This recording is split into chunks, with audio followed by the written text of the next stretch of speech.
Elon Musk's lab was a chaotic fusion of light and technology.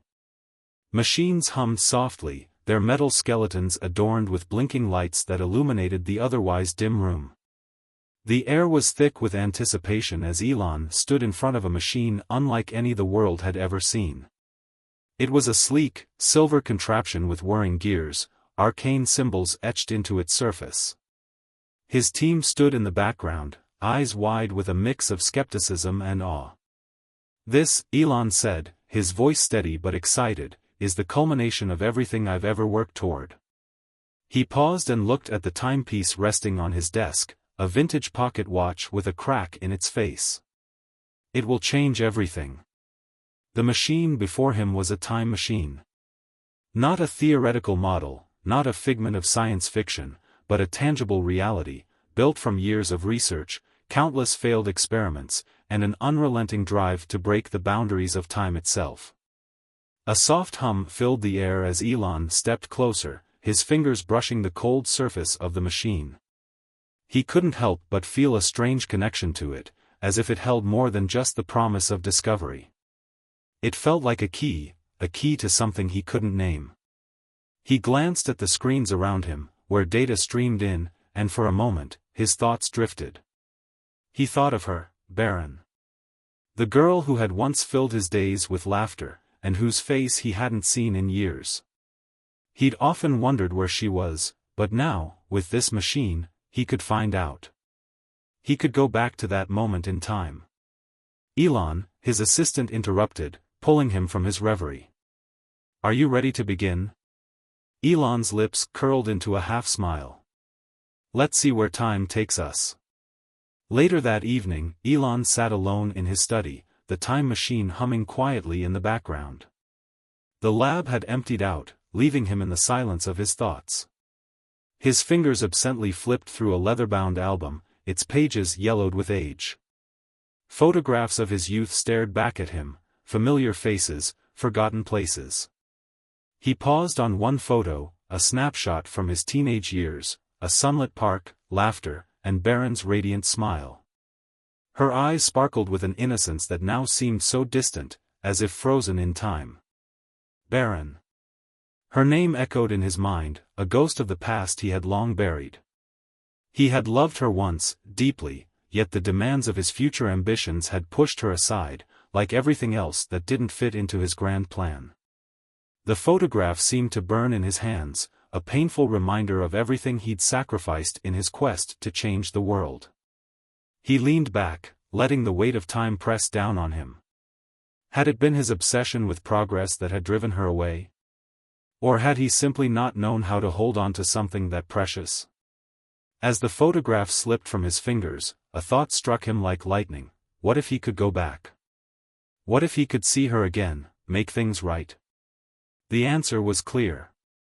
"Elon," he muttered to himself, staring at the time machine. "I can fix this. I'll find her."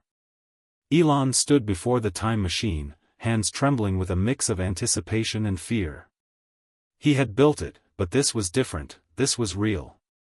The moment he had activated the machine, the world around him had distorted. Reality stretched and bent, like a canvas painted with the brushstrokes of time itself. As the machine's interior buzzed with an unnatural energy, Elon felt a shiver run down his spine. The vortex of light swirled around him, a whirlwind of colors, each one representing a different era. He had traveled before, but never like this. Never with the weight of his own heart pulling him backward. Then, suddenly, it stopped. The disorienting colors faded into a clear, familiar sky. The air smelled different, crisper, like the start of summer. A low hum came from the machine behind him, but Elon's mind was elsewhere, piecing together the fragments of the past that had led him here. He stepped out of the machine, disoriented at first, then grounded as his boots hit the pavement. The town he stood in was unchanged, familiar houses lined the streets, the same old trees swayed gently in the breeze. It was a snapshot from years ago, yet it felt both foreign and intimate. He took a deep breath, the smell of fresh grass and gasoline mingling in the air. He knew where he was. This was it. The last place he had seen Barron. A pang of regret twisted inside him. How had he let it slip away? Ahead, he saw something, a figure riding a bicycle, a flash of golden hair catching the sun. It was her. Barron. Elon, he whispered, taking his first step toward her, unsure if the past could ever be as it once was. The diner was quiet, the low hum of a jukebox filling the background, as if the world around them hadn't changed in decades. Elon pushed open the door, the bell chiming softly above him. He stepped inside, scanning the room. There she was, Barron, sitting alone at a corner booth, her nose buried in a book. For a moment, the world seemed to pause. The air felt thick with nostalgia, as if every moment from their past rushed back to fill the space between them. Barron's presence had an effortless grace to it, her hair, blonde and messy from the wind, framed her face just as he remembered. Her smile, still untainted by time, tugged at his heart in a way he hadn't expected. He hesitated, unsure whether to speak, but something inside urged him forward. "Elon," she said, looking up from her book as he approached.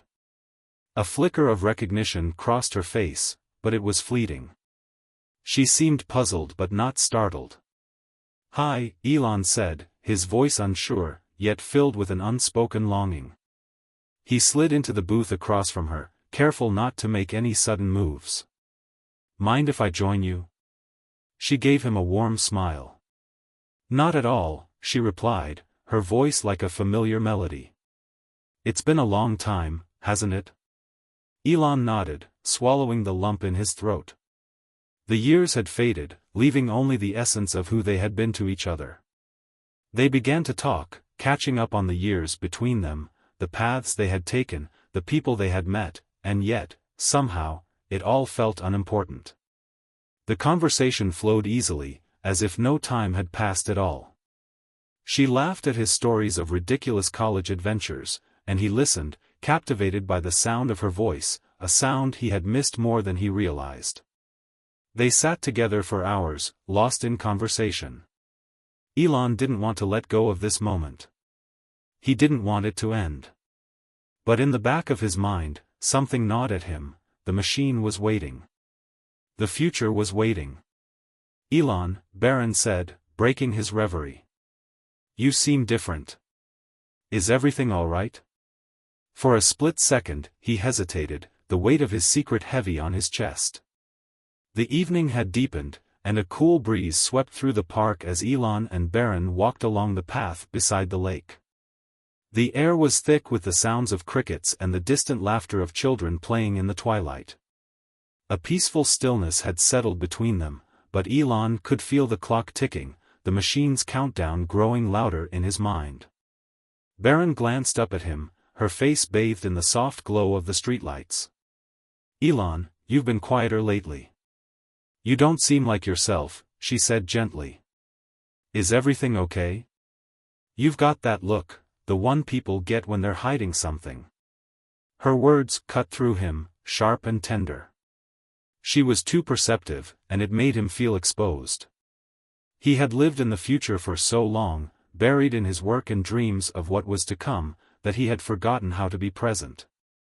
Now, standing in this moment, with her by his side, he realized how much of himself he had left behind. "I'm not sure how to explain it," Elon began, his voice shaky. "But there's something I need to tell you. Something that might sound crazy." Barron stopped walking, her hand still resting on the railing beside them. "Elon, you've always been full of ideas," she teased, but there was a note of concern in her voice. "What's going on?" He met her eyes. This was it. The truth.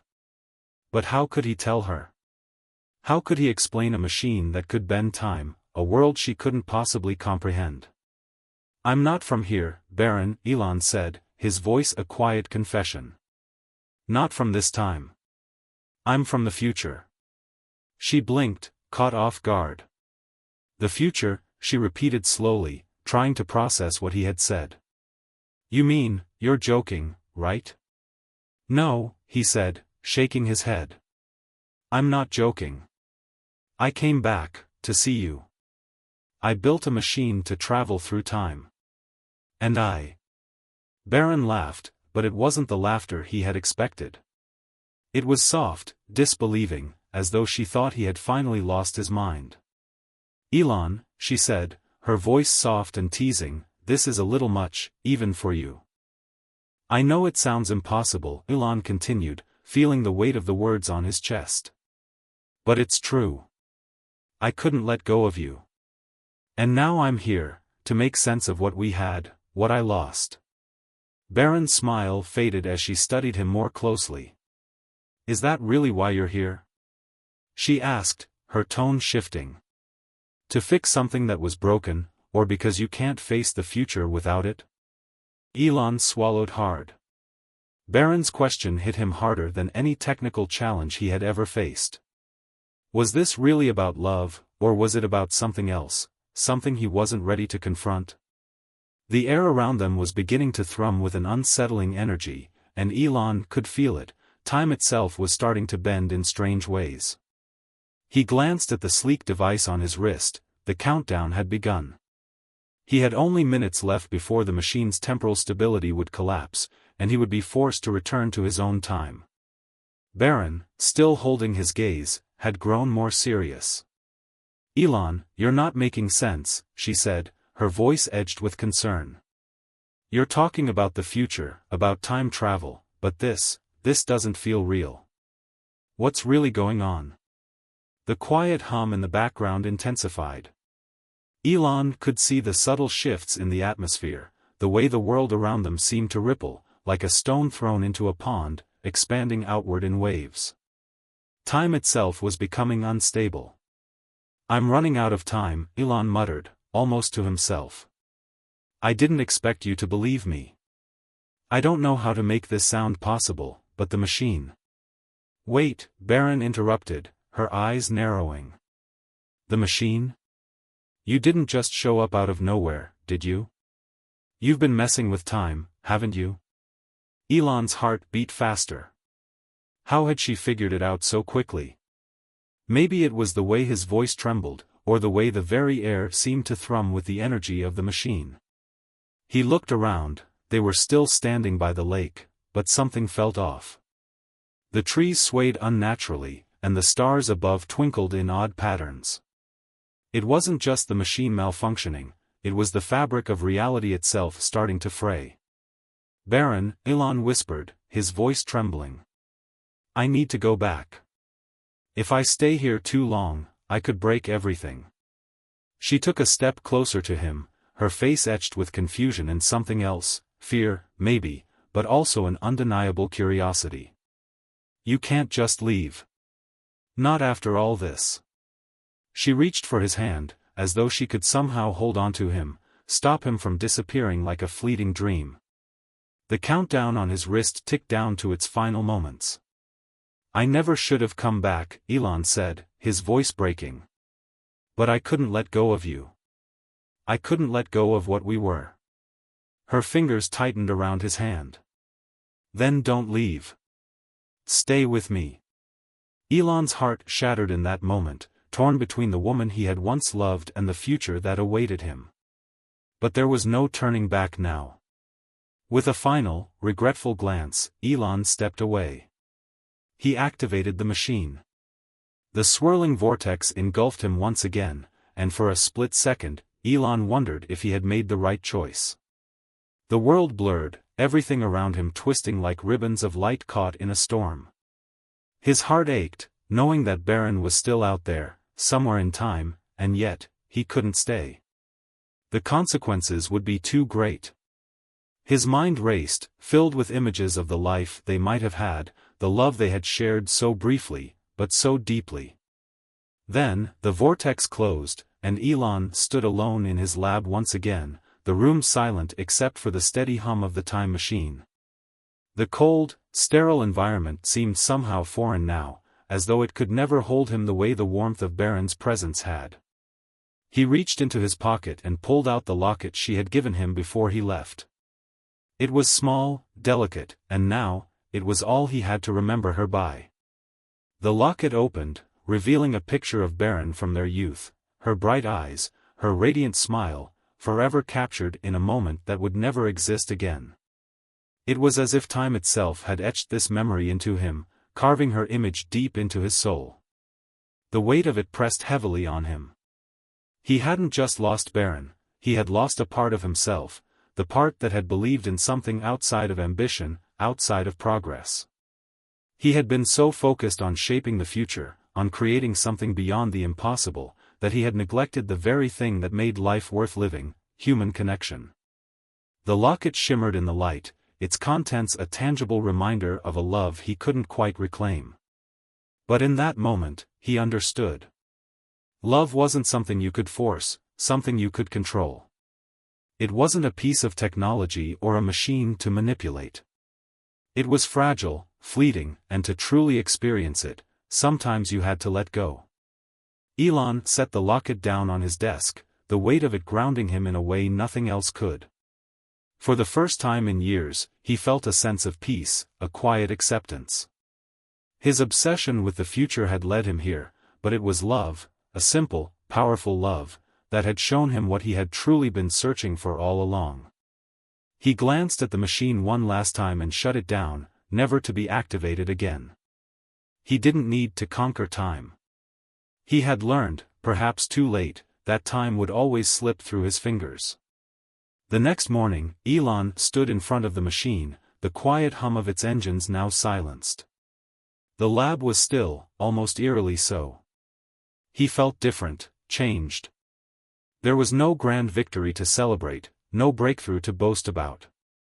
Only a quiet, internal shift that had reshaped his very understanding of what it meant to live. His team had returned to the lab, eager to continue their work. But Elon's thoughts were no longer on the future, not in the same way they had been before. As they gathered around him, discussing their next steps, he nodded absently, his gaze lingering on the machine. "Elon, are we ready for the next phase?" one of his engineers asked, looking at him expectantly. For a moment, he said nothing.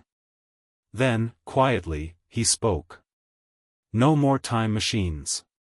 We've learned enough." There was a silence, a brief moment of confusion among the group. But Elon didn't explain. He didn't need to. They would understand in time, when they looked beyond the surface of progress and saw the value of the simple, fleeting moments they often took for granted. Later, as Elon sat at his desk, he picked up the locket Barron had given him. He smiled softly, the memory of her face filling his mind. He had no way of knowing where she was now, or if she would ever remember their brief encounter. But for once, he didn't need to know. He had found what he needed in the past: peace, understanding, and the realization that love could exist through time, no matter the distance. He placed the locket on his desk, a symbol of everything he had learned. Then, for the first time in a long while, he leaned back in his chair and let himself simply be.